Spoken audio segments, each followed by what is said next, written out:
আসসালামু আলাইকুম রহমতুল্লাহি ওয়া বারাকাতুহু। সবাই কেমন আছেন? আলহামদুলিল্লাহ, আশা করি ভালো আছেন। যে যেখানে আছেন সুস্থ থাকবেন, সুস্থতা দোয়া করি, কামনা করি। আবার একটি ছোট্ট একটা হাদিস নিয়ে আপনাদের সামনে উপস্থিত হয়েছি।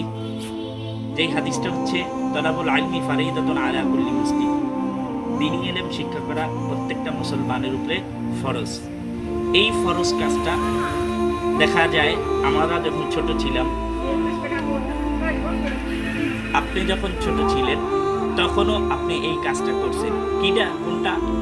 এই যে মক্তব ভিত্তিক যে শিক্ষাটা ছিল, সেই শিক্ষাটা এখন আর নাই। তো এই শিক্ষাটা বর্তমান প্রজন্ম এই শিক্ষাটা পাচ্ছে না।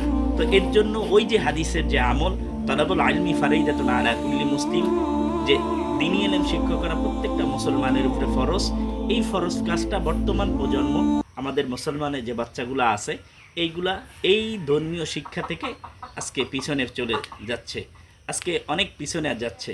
তো সেই ক্ষেত্রে এই ধর্মীয় শিক্ষাটা যেন আমরা শিখাইতে পারি, শিখতে পারি। তো এর জন্য আমরা ইনশাআল্লাহ আবার যে সেই পূর্বের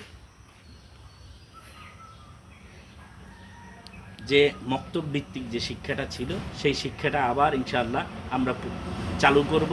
তাহলেই দেখা যাবে যে আমাদের বর্তমান যে প্রজন্ম আছে, তারা বর্তমান যে ছোট্ট বাচ্চারা আছে, তারা আবার সেই আমাদের মতো মক্তব ভিত্তিক শিক্ষাটা শিখতে পারবে এবং তারা ধর্মীয় শিক্ষা ওই হাদিসের আমল করতে পারবে। হাদিসের আমল করলে দুইটা লাভ হবে। একটা হলো তারা ধর্মীয় শিক্ষায় শিক্ষিত হইতে পারবে, দ্বিতীয় রসুলের যে সুন্নাত, আল্লাহর যে ফরজ বিধান, সেই বিধানটাও ইনশাআল্লাহ বাস্তবায়ন করতে পারবে। তাহলে দেখা যাবে আমাদের যে বর্তমান প্রজন্ম আছে তারা এই আমল করতে পারবে ইনশাআল্লাহ। ভালো থাকবেন, সুস্থ থাকবেন, যে যেখানেই আছেন নিরাপদে থাকবেন। ভিডিওটা লাইক, কমেন্ট, শেয়ার করে দিবেন। আমার জন্য দোয়া করবেন, আমিও আপনাদের জন্য দোয়া করি। আসসালামু আলাইকুম রহমতুল্লাহ।